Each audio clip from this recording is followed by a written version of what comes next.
aja cuci tangan.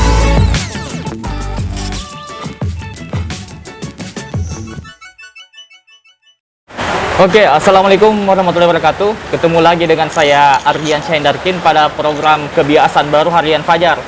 Nah, para penonton channel YouTube Harian Fajar, kali ini kita kedatangan tamu yang sangat spesial. Anggota DPR RI Komisi 9, Ibu Alia Mustika Ilham. Selamat sore, Bu Alia. Assalamualaikum warahmatullahi wabarakatuh. Selamat sore, salam sehat buat kita. Oke, teman-teman channel YouTube, pemerintah terus menggencarkan program vaksinasi di seluruh Indonesia, tanpa terkecuali di Sulawesi Selatan, khususnya di Makassar. Nah, Ibu Alia Mustika Ilham sendiri kali ini jalan-jalan ke Makassar untuk melihat progres vaksinasi. Mungkin Bu Alia bisa menjelaskan sedikit, Bu Alia, apa sih kegiatan kita di Makassar ini? Maaf, dengan Mas siapa? Ardi. Mas Ardi. Iya, ya. Mas Ardi,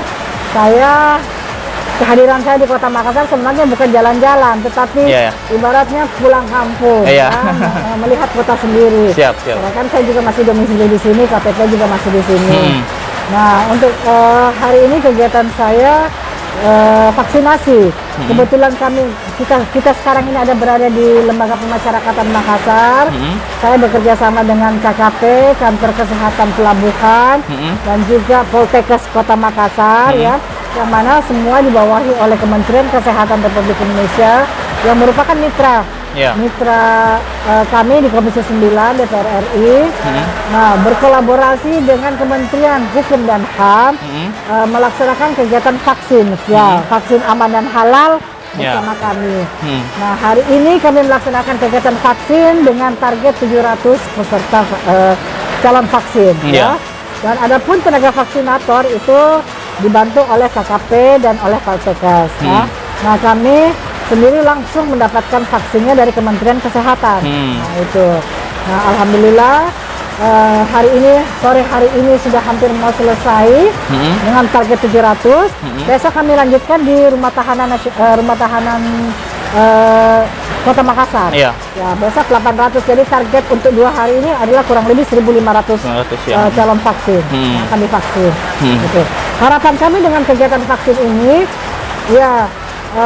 supaya masyarakat warga binaan yang ada di lembaga pemasyarakatan Makassar ini juga merasa sebagai warga negara mempunyai hak perlindungan, hak juga menerima vaksin.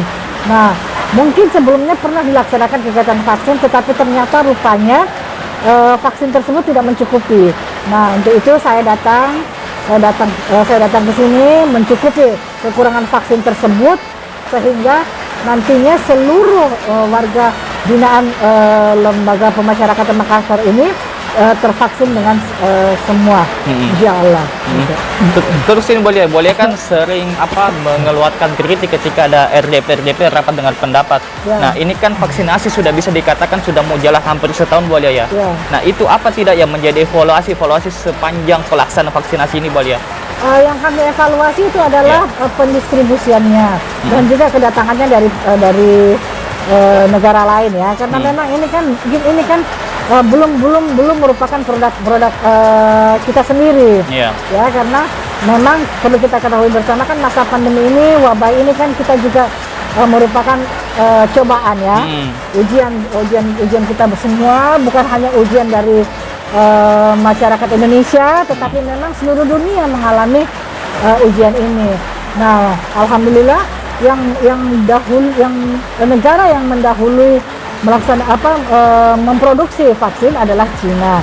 Nah, pada saat itu kan memang pemerintah akhirnya memborong Sinovac itu. Dan dari sekian banyak vaksin yang diproduksi oleh beberapa negara, tapi kami mengecek dari Permenkes yang diterbitkan oleh Kementerian Kesehatan, Permenkes itu ada 8 vaksin yang bisa digunakan di Indonesia. Antara lain Sinovac, Pfizer, Johnson & Johnson, Sinovac, terus Moderna, terus Novavax, apa lagi ya? Sinovac sudah. AstraZeneca, dan yang terakhir adalah CanSino. CanSino itu yang rencana yang tadinya akan digunakan untuk vaksin gotong royong individu. Gitu. Nah, insya Allah ada satu lagi tambahan yaitu adalah Sputnik yang produk dari Rusia.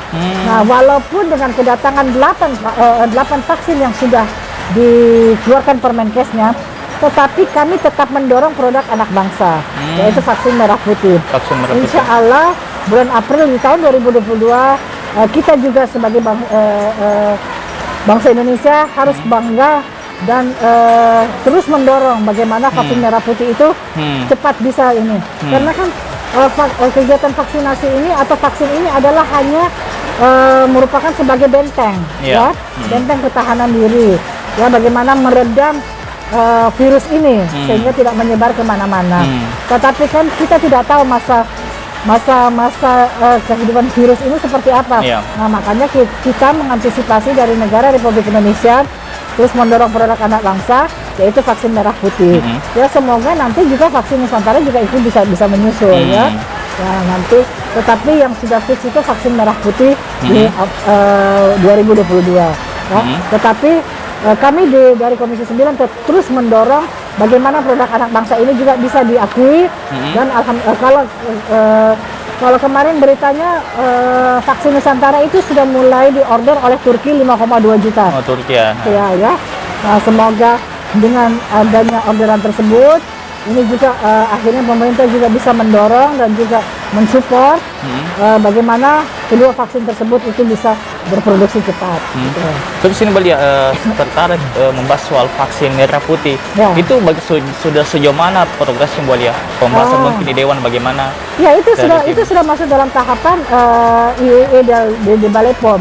Nah, insya Allah ya bulan April 2002 sudah bisa diproduksi, sudah bisa disebarkan. Ya, ancang-ancang jumlahnya berapa tuh Balia?